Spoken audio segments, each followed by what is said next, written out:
The biggest fight in boxing is happening. For him, is a chance to become undisputed in the heavyweight division a second time. So for him, it's just not to win a fight. For him, just to win a legacy. Best fight, the best opponent, what Oleksandr can get today, it's Daniel Dubois. Daniel wins, got a trilogy. At home, at Wembley, on the big stage, he demolished AJ. However, there's a problem. Oleksandr Usyk is the best fighter in boxing, period. We have to design a game plan that no one's ever designed before. Is to go there, seek and destroy. I think it's Daniel Dubois' time. It was like he was punching through treacle there, and he found something from somewhere, like, in those last few rounds, and the emotions, the feuds, the history of the two, and the way them two kids delivered. I thought it was one of the best fights that I've seen in modern times in the British ring. Human beings were bloodthirsty and boxing won.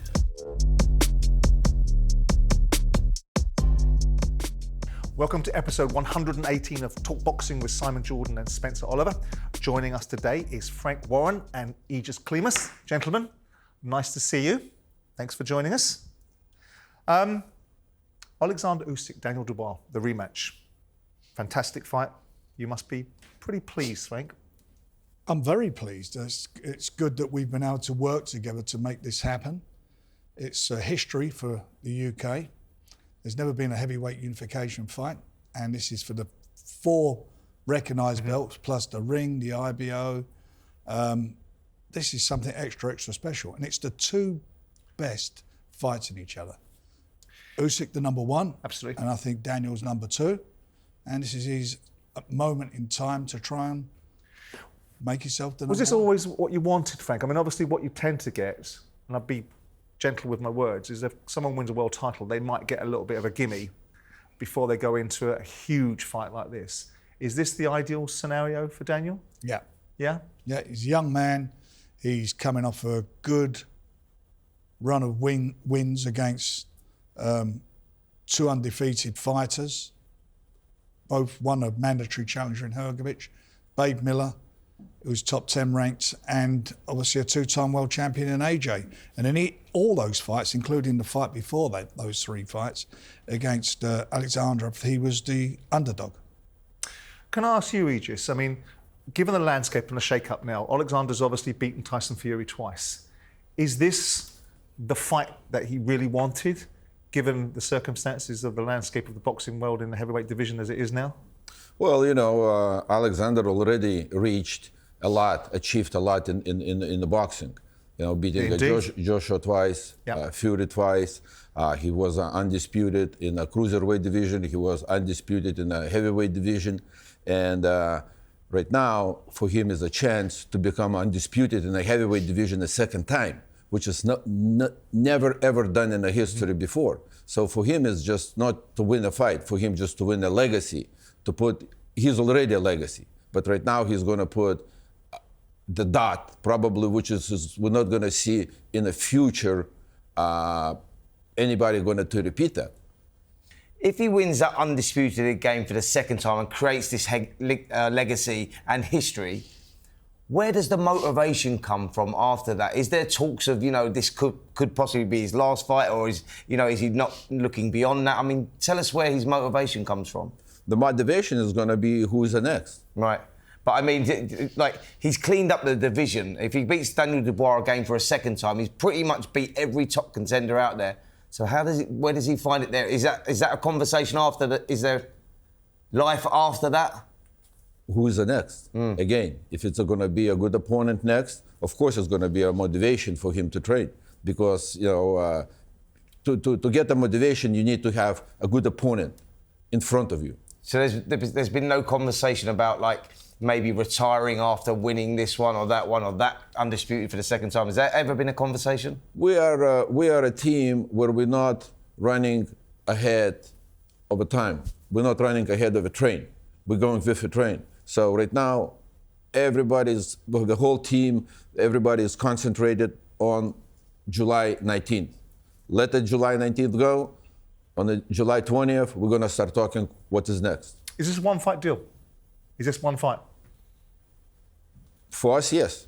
If Dubois wins? You have to ask Dubois' promoter. Then he wins. And then we'll look and see where we go. I'm asking, is there a rematch clause in this particular fight? Our contract is, unless somebody wants to tell me that I can be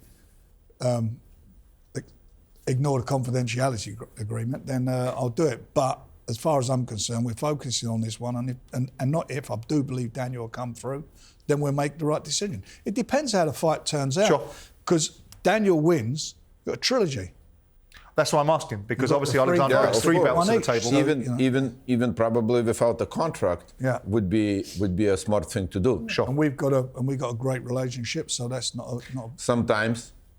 Sometimes. All the time. Don't keep on. No. Well, he always speaks very highly of you, Aegis. Listen, UK and Wembley. I mean, I personally think it's the best place in the world to fight. I think we have the best boxing fans.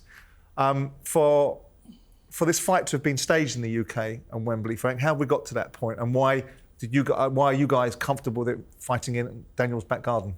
Well, after you go first. Usyk always was the warrior on the road. He was fighting all the time in somebody's backyard. So for him, this is what it does. But he fought Daniel in Poland, didn't he, though? Yeah, Poland was very big Ukrainian. Yes, I agree on that. But right now, I believe Usyk has more fans in UK than any of the other UK fighter. And I think Wembley was the very good choice to do it. You agree with that? Yeah, I do. Well, obviously there's a terrible situation in Ukraine with the war. Sure. So he's fighting away from home, and they're professional fighters, and it'll generate the most income in this country. I think Oleksandr's very recognised in the UK with the history of the fighters he's beat, going way back to Tony Bellew at Cruiserweight. He's beaten every British fighter he's fought in this country. Frank, can I ask you, how does this show work then? Is it, I know it's a K2 and a Queensberry promotion, joint promotion, so will it be Queensberry fighters versus K2 fighters through the card? I mean, how does that work? There may be some of those. Could it be like one of those? We sort of briefly discussed the undercard, and we'll work that out. But the most important thing is the fight. The biggest fight in boxing is happening. It's the biggest fight. It's the biggest guys in the biggest fight. Can I ask you, Frank? I mean, what do you think is the fundamental difference between the Daniel Dubois that fought Oleksandr 2.5 years ago and the Daniel Dubois that now faces him now?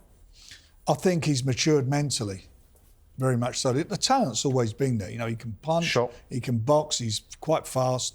That's there, and it's probably improved on that. He's only 27 years of age. But I think mentally, he grew up a lot after the first fight with Oleksandr.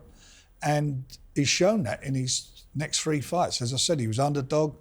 He got even the build-up to the fights, where normally he doesn't say boo to a goose. Yeah, it's coming out of himself. He'd come out of himself, and certainly with AJ, in that room with AJ. I mean, AJ is a street guy. And I'm not being disrespectful in fact saying that. He's come from the streets. He's had, a bit like myself, come from that background. You know, Daniel's not been like that. He's been brought up since a kid to be a boxer. That's his father's mantra with him, and that's where he's at. And he tried, I think in some ways, you know, he's quite cute, AJ. He was trying to put it on him a little bit, you know, like, you show me some respect and that. And then that moment when it sort of went off and he jumped, so he said, come on, let's have it here. I thought was a telling moment for him, as was the same thing against Hrgovic. Yeah. When Hrgovic done the same thing, saying he had no balls or whatever, and he replied to school him and all that sort of stuff. And replied to him in language. I never heard him swear before. It was the first time I heard. Can I ask you about Oleksandr? I mean, I have a deep-seated admiration for him. I think he's a remarkable man. I think we've had him in a studio in a different show a little earlier, where I think he just exudes all the sophistication that heavyweight champions should have to exhibit.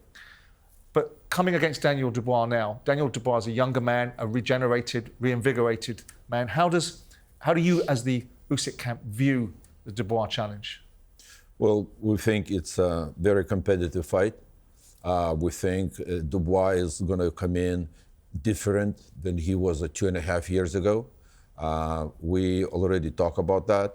We understand he already get better where he was 2.5 years ago, and we understand it's not going to be walk in the park. It's going to be a very, very heavy, very, very difficult fight for Oleksandr. Do you expect a more challenging fight? Do you expect it to be a better version of the first fight?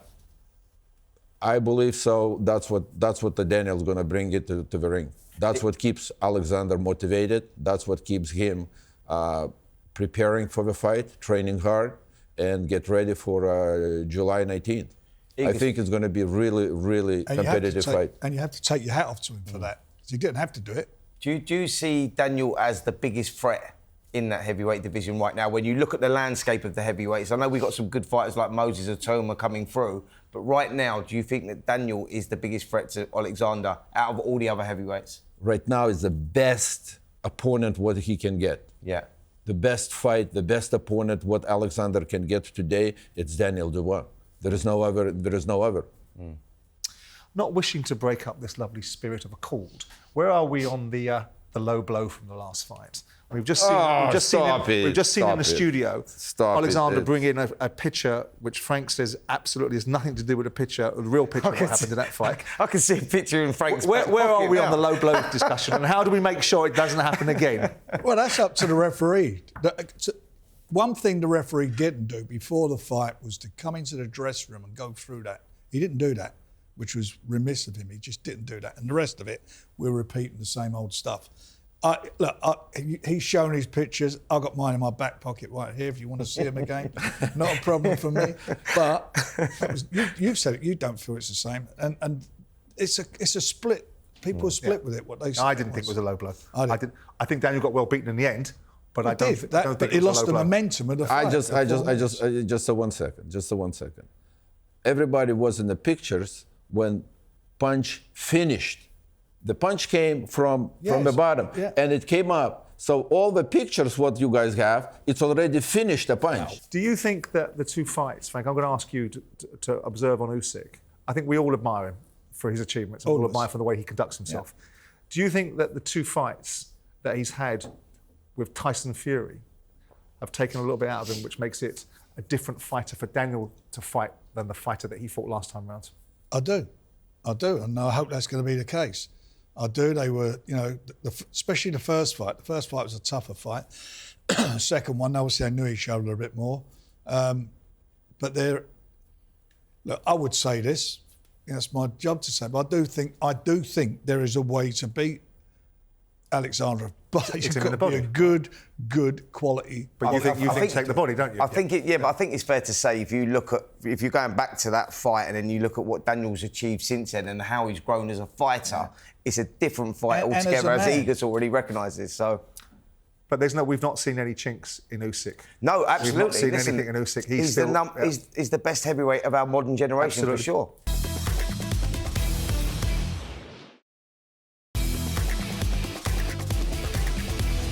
Joining us now for the rest of the show is Daniel Dubois' trainer, Don Charles. Don, nice to see you. And Adam Smith, the voice of DAZN Boxing. Gentlemen, thanks for joining us. See you. July 19th, Wembley Stadium. Usyk, Dubois, two biggest and best in the division? I would say so, yes. I would say so. It doesn't get any bigger than this. To my recollection, I don't think there's been an undisputed, especially heavyweight, in this country ever. Has there? No, this is the one. Yeah, so it doesn't get bigger than this. And currently, this Usyk and Dubois is the biggest fight in world boxing. You was involved in that first fight with Usyk, Daniel Dubois. You'd only been with Daniel 3 months previous to that. So you'd never had a lot of time to work with him. What's different now to what it was back then, Don? Because he had his moments, Daniel, but Usyk ended up winning that fight and winning it quite comfortably. What's the difference now? What have you put into him? Where do we start? Has he changed physically or mentally? Most definitely. He's a young lad. People forget how young Daniel Dubois is. He's now 27. So when he had that fight, he was 25 years old. Okay, and he went out to Poland, represented, delivered what we'd been rehearsing. Like you said, we'd only been together 3 months prior to that first encounter. Nevertheless, he won the first half of the fight and Usyk won the second half, if there's any such thing. You get that in football, but you don't get it in boxing, unfortunately. How is he a different fighter now to then, though? As in, how has he improved? Because we've seen, him picking up that world title, which elevates you to another level, but the good wins he's had against Filip Hrgovic, Anthony Joshua, you look at those. Baby Miller as well. How is he improved? Where do I start? There's so many in terms of... In what department?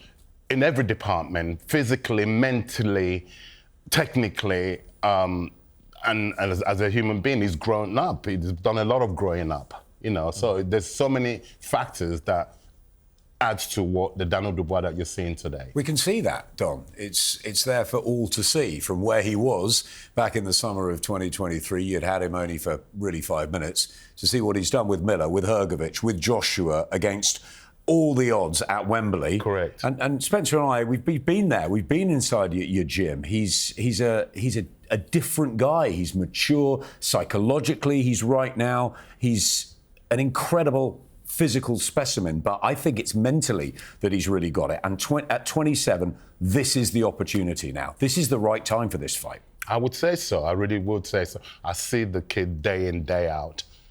There's so much more that the public haven't actually seen, because you second this opinion, Spencer.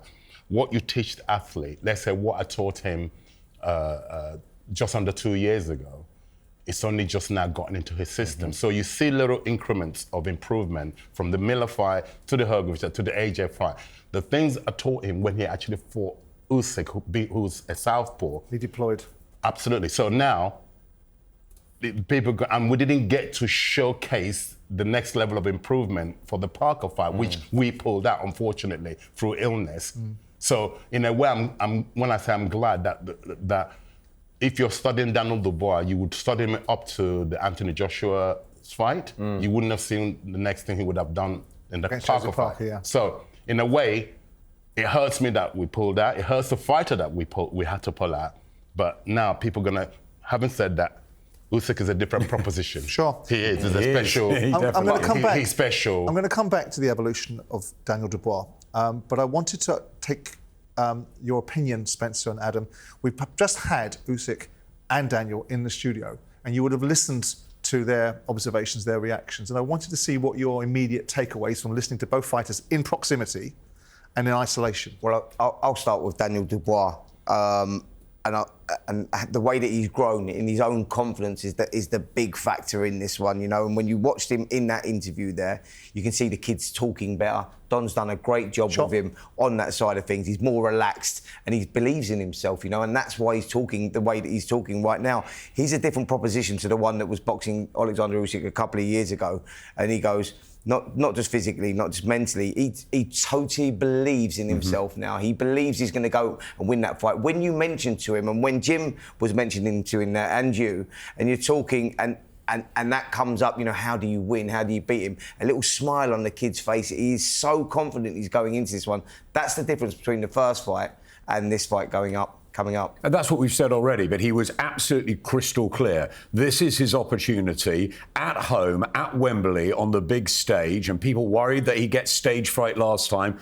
Did he get stage fright? No. He demolished AJ in front of AJ's fans. Let's get that right. This is his chance. This is his homecoming. Oleksandr Usyk knows Britain very, very well, but Daniel Dubois is, in a few weeks' time, going to have the chance at this stage of his career, at 27, under Don, that he deserves as IBF champion. However, there's a problem. Oleksandr Usyk is the best fighter in boxing, period. Of this generation, what he's done at cruiserweight, what he's done at heavyweight, what he's done to all the other British fighters, to do the double over AJ, the double over Tyson Fury. Sure. And look at him, the class he exuded in the interviews earlier. And he knows the danger of Daniel Dubois. Sure. The low blow, was it, wasn't it? He knows how tough Daniel Dubois is, and he knows that Dubois improved. But that just spurs Usyk on. I was in camp with him in Gandia before the Fury second fight, and I spoke to him, and he said he's really enjoying boxing. He's enjoying the training. So I knew he'd fight on. Yeah. He wants to have this fight. He wants to fight in Ukraine, which is the big one, if that can happen.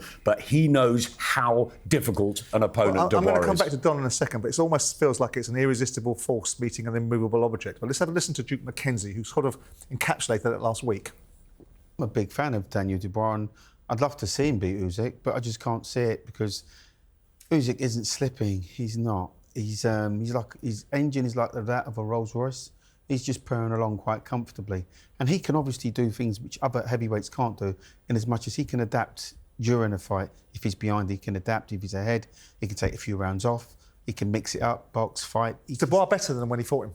Oh, 100%. Daniel Dubois is, like I say, Daniel Dubois is a machine. And I back Daniel Dubois. If he was fighting anybody else other than Oleksandr Usyk, I'd back him to win. What do you make to what Duke said there, Don? Duke, I always listen. He's a good observer, isn't he? It really is. I do watch your show, and it's almost like he's got a crystal ball. Yeah, he's matter of fact about it. He breaks it down. He's not biased, like you just said. He'd back Daniel against anyone but except for Usyk. I'm not a hypocrite.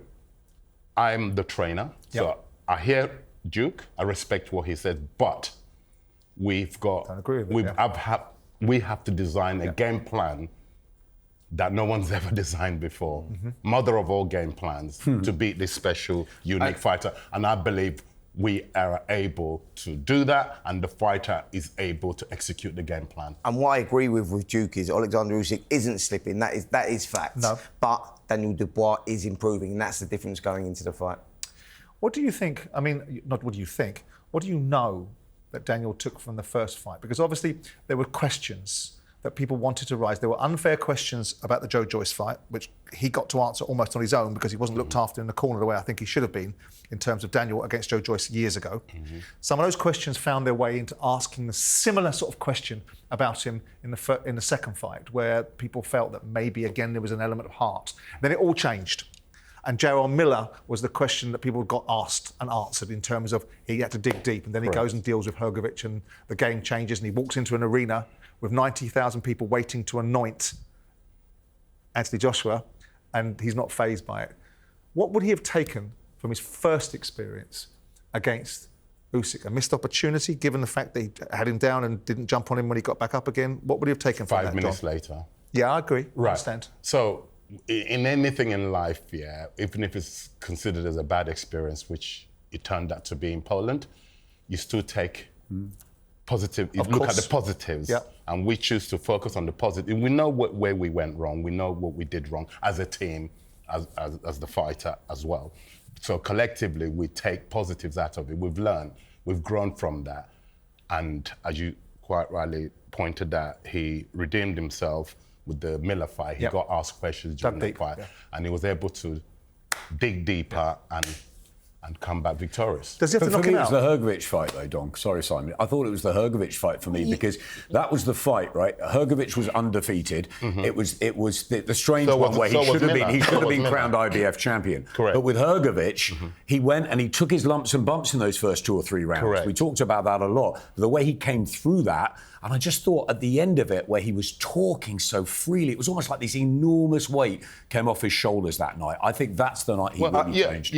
I think the night, but he wouldn't have had that without the night fight. that he moulded himself into the fighter he is today is the Oleksandr Usyk fight, because I think there he got in there with a guy that he thought was this monster of the division and recognised, hold a minute, I'm better than what I actually thought. I'm there. I should be here. And I think that's done. Away from home. Yeah, like in front of 43,000 people in Poland. Has Daniel talked to you about that fight and the weaknesses that he may have found in Oleksandr Usyk through that fight? Yeah, it's not the spoken. Again, everyone operates differently. Everyone's different. Daniel's not the type of guy who can sit down and say, right, what did he learn from that fight? What we communicate. We find a way to communicate. I know what I saw. So a lot of it is not the spoken. We're more action than verbal in our camp. Two quick questions for you, Don, to finish off this section. Does he have to knock Usyk out to win this fight? And is he walking in against the same Usyk, given the fact that Usyk's been in 2 battles with Tyson Fury? Yeah, you're not going to win a boxing match against Usyk. It's got to knock him out. I think let's all agree on that. Yeah. So that's the same thing when we went to Poland. We're not going to outbox Usyk and win on points. The same thing applies to this upcoming fight. Yeah, by any means necessary. But if it happens to go points, Usyk won't be in a good state to. We will win. But the game plan is to go there, seek and destroy. Always is. And we will be victorious on the 19th of July. Yeah, I think that Oleksandr Usyk is that beautiful boxer that gets into a rhythm, and if it goes into points, it's going to be very, very difficult for Daniel Dubois to win that one. He has to win by KO for me to win the contest. And he's on the back of 3 KOs with Baby Miller late, with Hrgovic having had all that trouble early on. He found a way, and with Joshua from start to finish, absolutely dispatched his punches beautifully. He has to knock out Usyk. I don't think he can win on points. I think Usyk has shown no signs of slipping. He was beautiful in the last few rounds against Fury, second time out. And I think Don's absolutely right. By any means necessary, it's got to be their game plan. What's your thoughts, Simon, on it? I said it to Oleksandr Usyk, and there's no favouritism here. I think it's Daniel Dubois' time. I think he's a ferocious I have to agree with beast. Yeah, absolutely. and I think he deserves all the plaudits. I think what walked into Wembley Stadium was an absolute gladiator, and I'm thrilled for him that he's coming out of himself, growing as a man, becoming more worldly and able to communicate with the media, and I think it's going to be a fabulous fight. Do you believe that he can get it done inside the distance? I think he has to get done inside the distance. Yeah. You don't think he can win on points? I think it's unlikely. Yeah. I think it's unlikely. But whatever, July 19th, brilliant fight. Brilliant fight, look forward to it.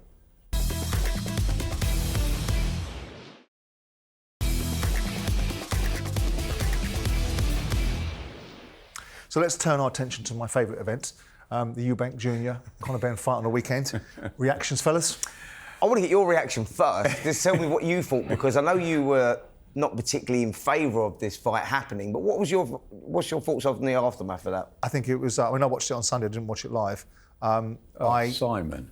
I think it was a spectacular piece of promotion, remarkable promotion. I think it was a relatively significant middleweight in decline against a yet-to-be-determined welterweight. And I think it was a great scrap. I think it was an honest fight between two guys that left it all in the ring. Was it a world-class level? No. Was it as good as Callum Smith versus Josh Boazzi? No, I don't think so. Did it fulfil what most people thought it would fulfil, or hoped it would fulfil? Yeah.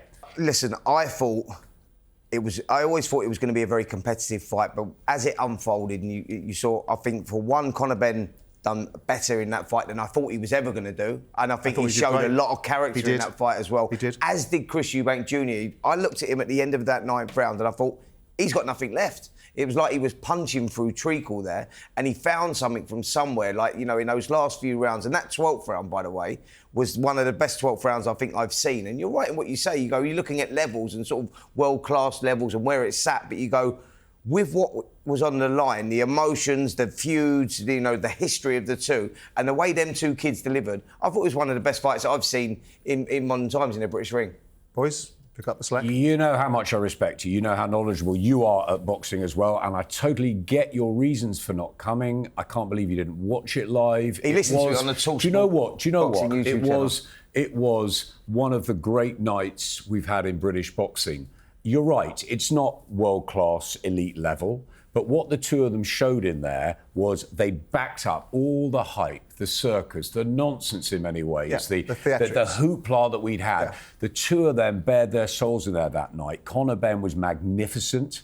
Lost, yes. Eubank won, I thought, closely. So they should, though, Adam, by the way. But for the kind of opportunity they were being given on the back of the legacies that they had to fulfil. Yes. So they should, by the way. So they should. But 70-odd thousand in Tottenham, having an amazing night. More theatre where Senior turns up. The four of them together. The ring walks were amazing. And the fight was just brutal, grueling, tough. And you know what? It was just fabulous to be there. It was one of those moments I think I'll never forget. And I have so much respect for fighters, and to see them go through what they did, I tell you what, I was so impressed. Yeah, I thought I was the only one that somebody who's in boxing that didn't attend. I had the opportunity to attend. Like yourself, I didn't go to watch it, nor did I watch it on telly. I didn't.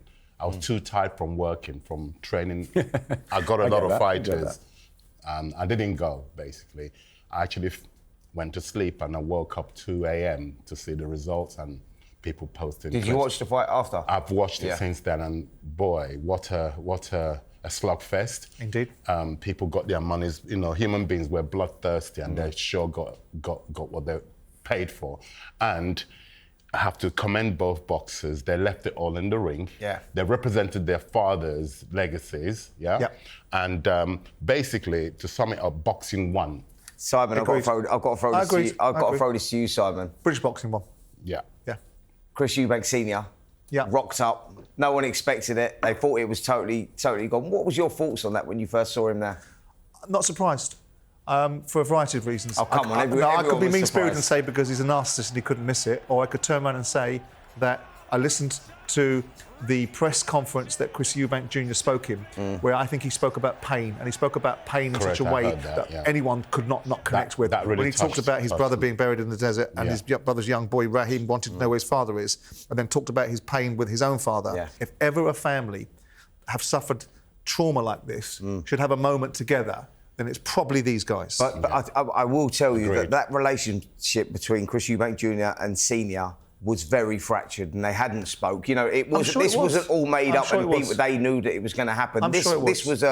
This was a last-minute thing that happened, and I think that benefited Junior so much. So much. And Simon, you're absolutely right. You know, father-son relationship. Spencer's right as well. It was so fractured, so difficult. How Chris spoke in that final press conference. Everything else was premeditated by Chris Eubank. He controlled the media. He was fantastic with Eddie. It was all of that. But when he broke down a little bit, or let the guard down and let his pain out, I was touched by that. I think Senior saw that, and I think he had to be there.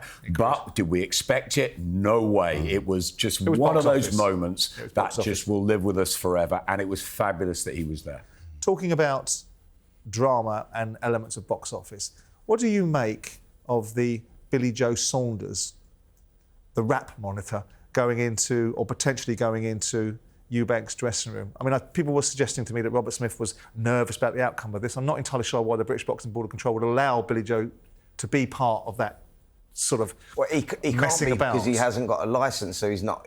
So therefore, he couldn't go in there and be part of that Chris Eubank Jr. team because he's got to have a British Boxing Board of Control licence to be out to go in there and oversee whatever it was, and that's the reasons why he was not allowed to do that. I think the Junior and his team may have wanted to do that just to rattle him a little bit, but Conor Benn, wanted him to go in there just to rattle him a little bit, but Eubank's team they were straight on that. They understood it because he doesn't have that licence. But do you think it was clever from Eubank because he knew that Billy Joe was being earmarked to go in and check his reps? Didn't say anything about it, but stopped him at the door. It's genius. Not having any of that. But that was marketing genius the whole way through, though. Eubank Jr. has been from incredible. Start to finish. And you know what? Not only was he genius with the media, he was, the last 3 or 4 rounds of that fight, he was a genius in the ring. How he gutted it out, honestly, with the restraints of the weight and all that he had on him.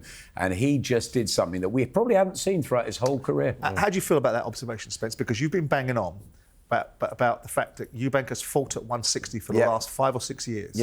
And now we're making a case for the fact he's gutted it out at a weight class that he's been fighting in for the last 6 years. So what do I make of that? I make of it that he's won 60 days are totally over. I think that it's now got to that stage where he struggles so much for it. And that was evident, you know, he posted the pictures that we saw. But going into that 9th round, I agree with Adam. Going into that 9th round, halfway through that round, I'm watching him going, this kid is done. He's done, like he's finished. Where he found that strength, that mental strength to pull himself through those last, and especially those last 2 rounds, round 11 and round 12 were 2 of the best rounds of boxing I've seen in a long, long time. But that was because I was watching, you know, not just the physical side of this here, but the mental side of it as well. These two were leaving it all in there. But where were they finding it from? It was a brutal battle from the opening. Were we comfortable with the scorecards, fellas? I thought it was 115, 113. That's what I thought. In favour of Chris Eubank Jr. I thought the scorecards were slightly wide. I mean, there was a couple of rounds there that were subjective, could have gone one way or the other, but all 3 judges come up with that score, 116, 112. But I thought it was a little harsh on Conor and his efforts. I thought it was, 115, 113. At the end, I didn't care who won it. I thought it was such a great advert for 2 gladiators just getting down and giving it everything into the ring. But as far as the scores went, I was surprised that all 3 judges had it exactly the same. It was a little wide. I thought maybe Eubank by a couple. The right man won, but I was surprised they all had it by 4. Let's hear what Chris Eubank Sr. had to say, and then we can react to it.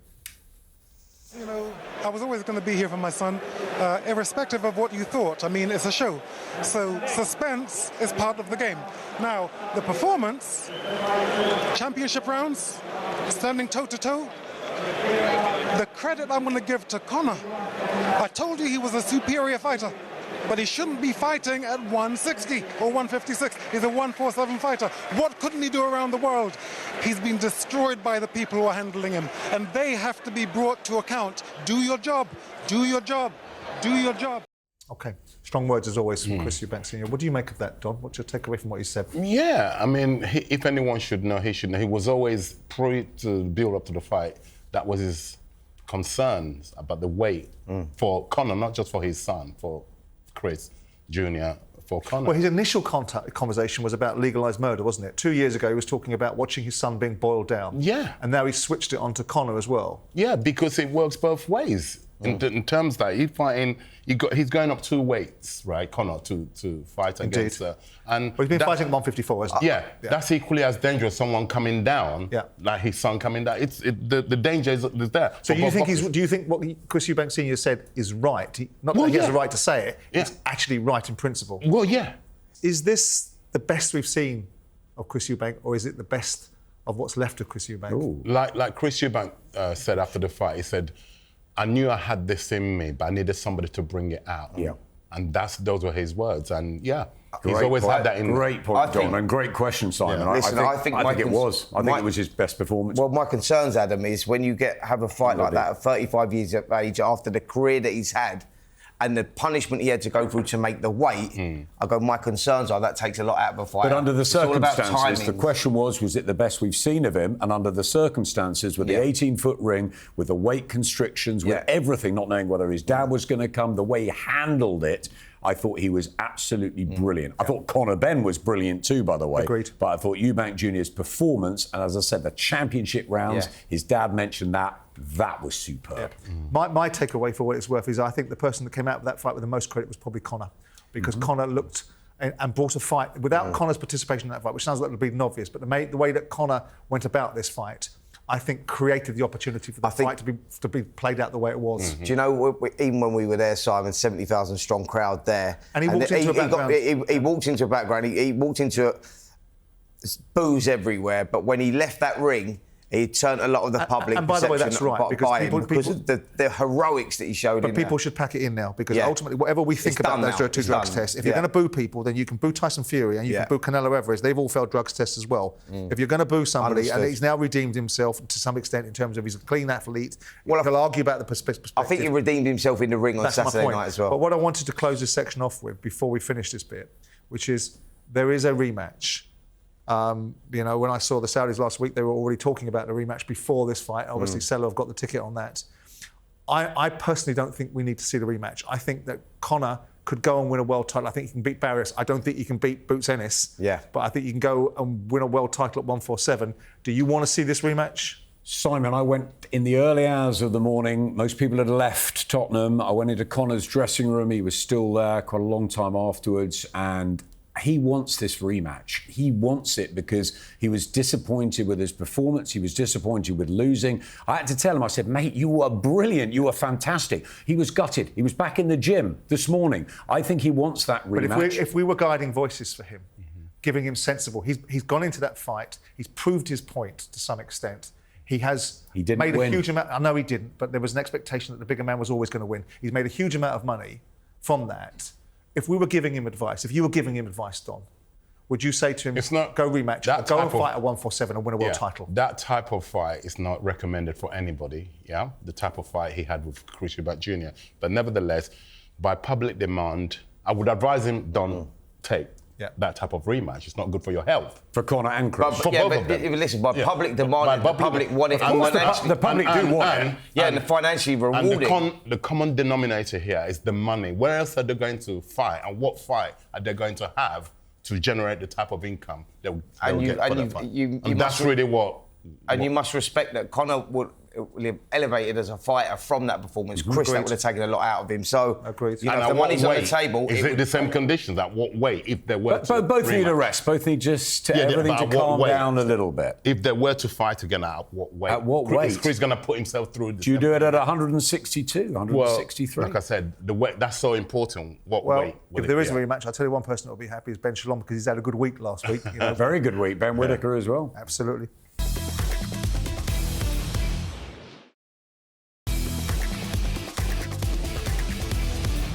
Okay, let's go through the undercard, boys. Let's pick it up with Anthony Yarde, Lyndon Arthur. Adam?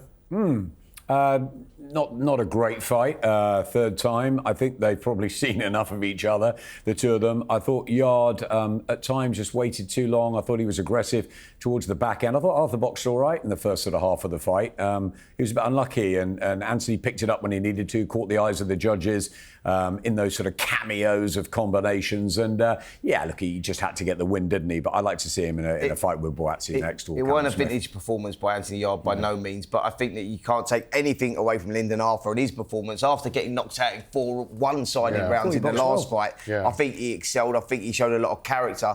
Yarde had to grind it out, and that's what fighters do. Sometimes you're not on it on the night, and he wasn't on it. I would suspect that the 2 fights previously were neither reflective of Yarde or Lyndon Arthur. In terms of Lyndon Arthur winning the first fight, he got a substandard Anthony Yarde, and when Anthony Yarde blasted Lyndon Arthur out in the second fight, it probably wasn't reflective of Lyndon Arthur's real calibre. Lyndon had trained really hard for this fight. They did like 11, 12 weeks. Sonny Edwards was telling me they didn't have to get him out of bed to run. He was absolutely on it. And I think you saw that in the fight. But as Spencer said, Yarde toughed it out. And that's what really good fights. Underwhelming though from Anthony recently, hasn't it been? Yeah. I mean, we get to hear Tundi that he'll fight anyone anywhere, and he is the star of the division potentially alongside obviously the big names like Beterbiev and Bivol.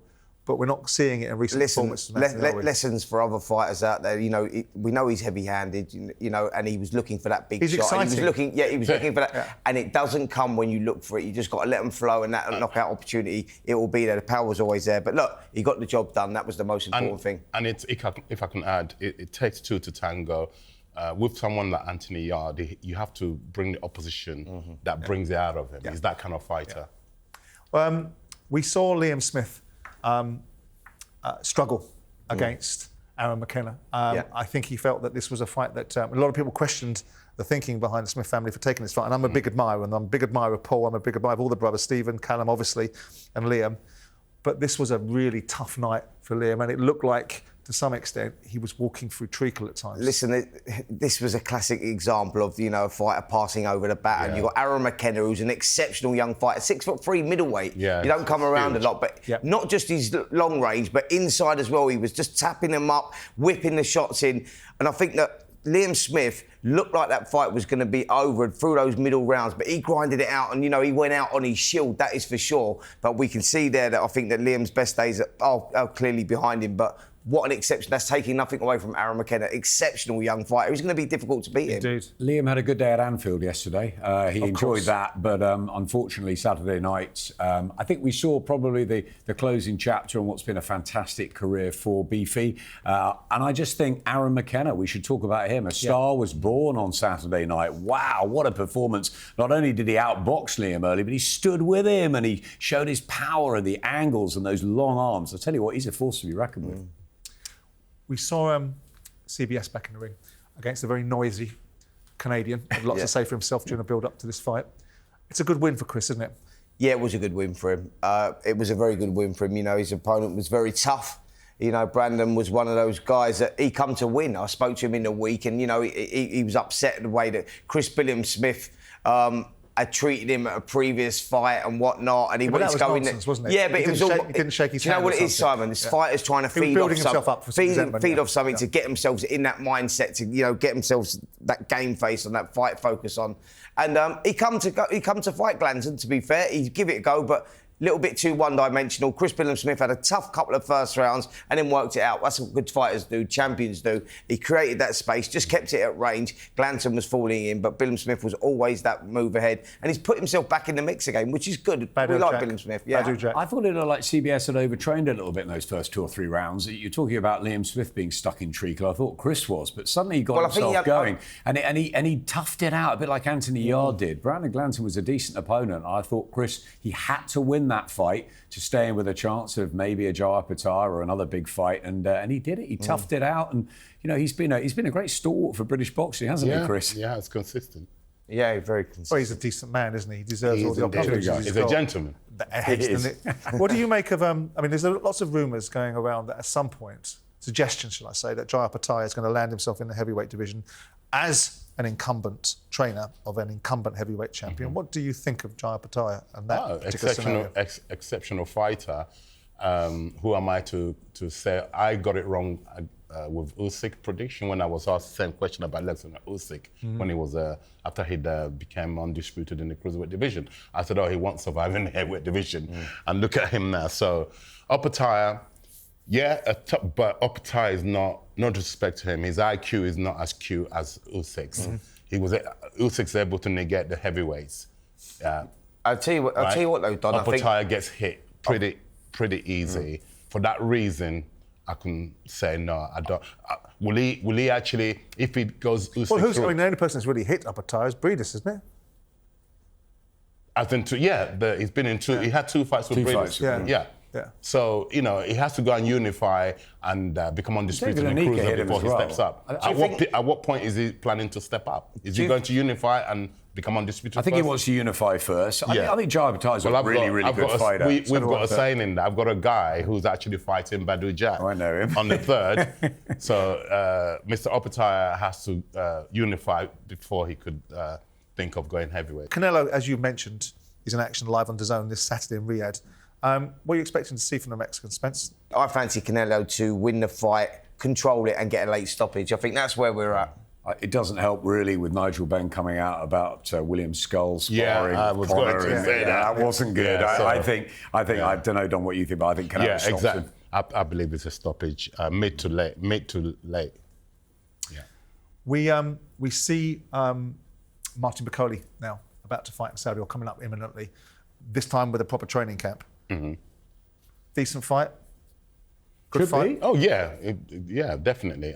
Again, I think he was taking Efra Jagba too lightly, and I hope he's taking him seriously for this.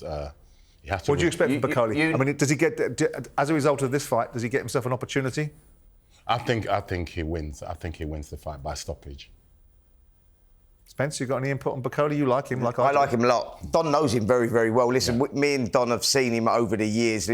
Don's had him in the gym sparring with many people. We saw him sparring with Derek Chisora and a couple of other heavyweights that Don's got. So we know him well. We know the quality and the talent that he's got. And if he's on it, and it's all about how he's trained, if he's had a proper camp, he's a tough guy to beat. Trust me, he's a very, very good fighter. Much better than the fighter we saw last time out. You'd have definitely picked him before what happened in Riyadh, but I guess that adds a little bit more to the story. The fact that he took the Parker fight at, just a day or two's notice, and it was a strange one anyway, and obviously got stopped. If he's taken this really seriously, which he needs to, it's a great opportunity for Martin Bakole on Saturday night.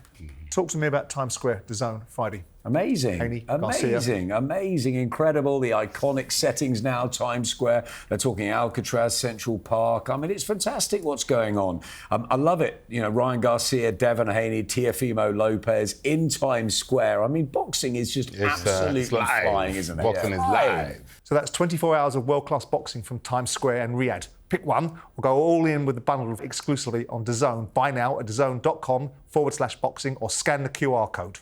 Right, that's it for episode 118 from Talk Boxing. Thank you, fellas. Thank you. Enjoyed your company, and we'll see you guys next week.